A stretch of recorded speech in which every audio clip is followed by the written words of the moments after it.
Hello, welcome to this video on different types of texts. I'll start this video off by saying that this really applies to high school English. In the real world, more hybrid texts are common. It doesn't really matter what label you put on a text, it's more about what kind of purpose you're trying to achieve. In high school, we use different types of text to help train the different features and different parts of control that you will need to achieve a specific purpose in your writing. As you can see, there's going to be a lot in this video, so I'm going to jump straight into it. I'm going to go down each of the columns first, and I'll try to make some contrasts and some comparisons between the different types as we go. First, we're going to look at the purpose of each of these types of texts. Persuasive. The purpose that you're already familiar with is to persuade an audience of a given position. And let me say that you are genuinely trying to persuade your audience of this position. You're not just trying to comply with the features of this type of text. And the biggest offender of that, I think, is the "I strongly believe" statements. To me, that's not very convincing of anything. What you think doesn't change my mind. To genuinely affect the audience, you need to use more complex, more rational, or more emotional strategies. And we'll get into those strategies later, as you can see. The next is imaginative. This one is heralded as the most creative type of text, but to me, all of these texts take a form of creativity, and arguably the same level of creativity. It's just you're controlling it in a different way. You should be aware of all these creative features, no matter which kind of text you're writing. The purpose of imaginative is to explore new ideas and ways of thinking, new ways of thinking about the world. And you do this through generally fiction. Fiction doesn't mean that it's entirely made up. Fiction means the events and the characters are fabricated, though the concepts and themes and purpose should very much be real and very much be directed to the people that are living in the world, as is the purpose of literature. The next is discursive. And this one's a tricky one, so I'm going to spend a little more time on it. The purpose is to connect with your audience personally and to complicate their assumptions. And I've been intentional with how I've structured this table to put discursive as following imaginative. I think imaginative is the strongest basis for discursive writing.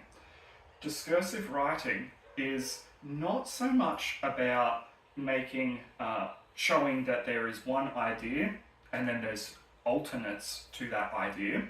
It's about saying there's a field, and within that field is limitless possibility. There's limitless complexity, limitless nuance, and it's entirely a spectrum rather than concrete segments of ideas. And that's why I put it next to imaginative, because your goal is to really explore and deepen the audiences and your own thinking about these things. If you use persuasive as a basis for discursive, you're more likely going to use that kind of segmented, categorized format. But if you're using imaginative as a basis, I think you're more likely to be trying to personally express yourself. In discursive, you are more or less creating a character, or more or less expressing a character, I should say. And we'll get to how you do that a little bit further on. So discursive is likely the closest to imaginative, and I'd say the second closest is, in a tricky way, is reflective. And that brings us right to it. The purpose of reflective is to formalize your growth as a writer and as a learner. Reflective,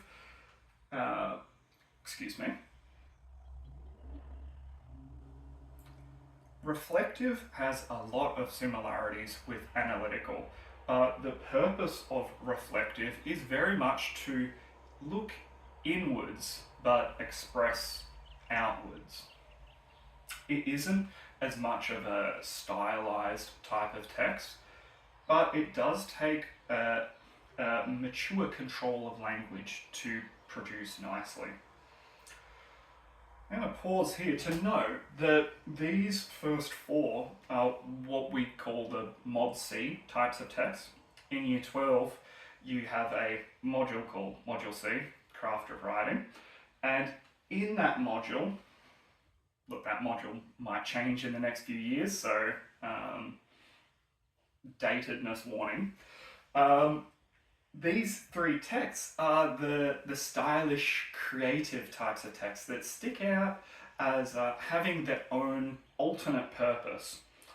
However, having control of each of these types of writing will not only increase your appreciation for when other people are using them or their features, but help you to be selective about what you're doing in your writing.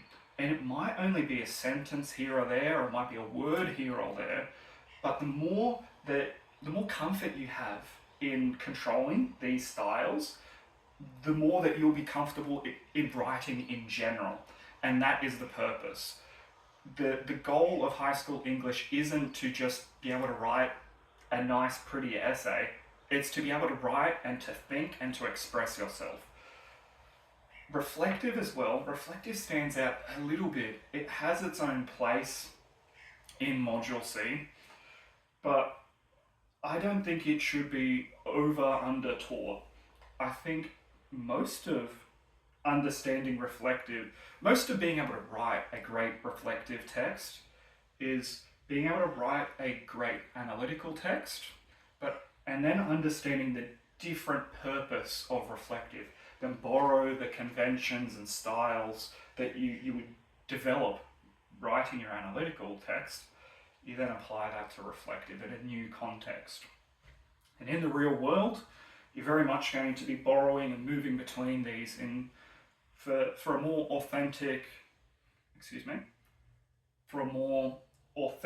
for a more purposeful hybrid style writing.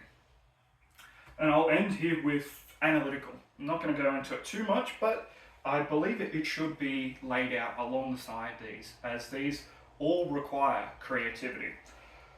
The purpose of analytical is to express complex thoughts. In English, about literature. And this is the most prestigious style of writing. It's the most formal style of writing, and it is the one that's worth the most marks, if you want to think about it that way.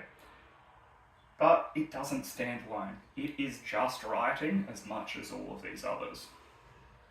Next, we're moving on to voice and authority and style of each of these types of text.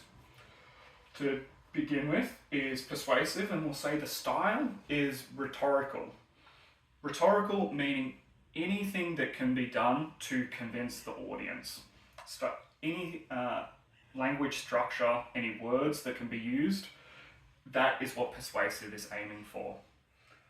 As well, the voice and authority of persuasive should be authoritative and urgent, because you're actually asking your audience to do something. You're actually asking them to change their mind or to reaffirm their way of thinking.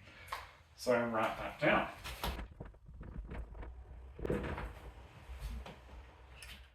Next is imaginative. The voice and authority of this, I would say, is unpredictable yet controlled. After all, we're asking you to experiment, and we're asking you to push the boundaries of what we understand about the world, what it is to live in our non-fictional world, to explore new things with the power of fiction. It is unpredictable, but it is also controlled. And to me, the style of that should always feel a bit playful.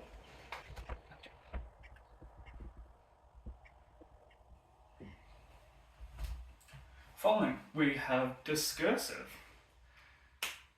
I would say the style of this really has a lot of different elements, because this one really does really does change according to who is writing it. So it is personable, personal, it's relatable, it's informal, it's casual, it's relaxed. It should feel like a person is writing this. It should feel like a conversation, and it should feel comfortable.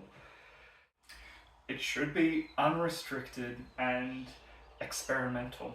Language should be almost a background feature of this type of text. It is all about the two people, the author and the reader or responder.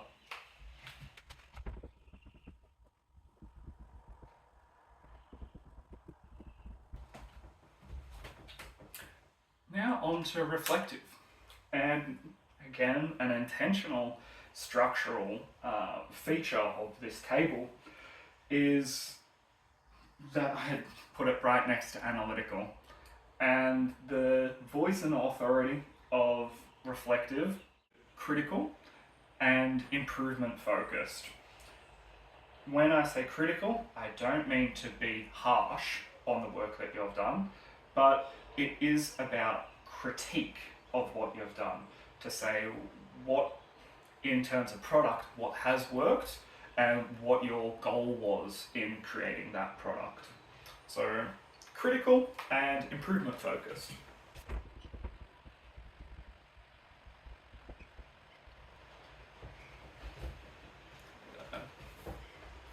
Finally, analytical. And I'll keep this one short because you're likely going to spend much more time on analytical than you are on these other four.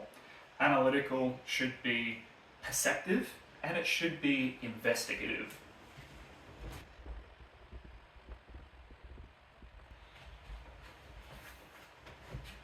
Great. Next on to the conventions.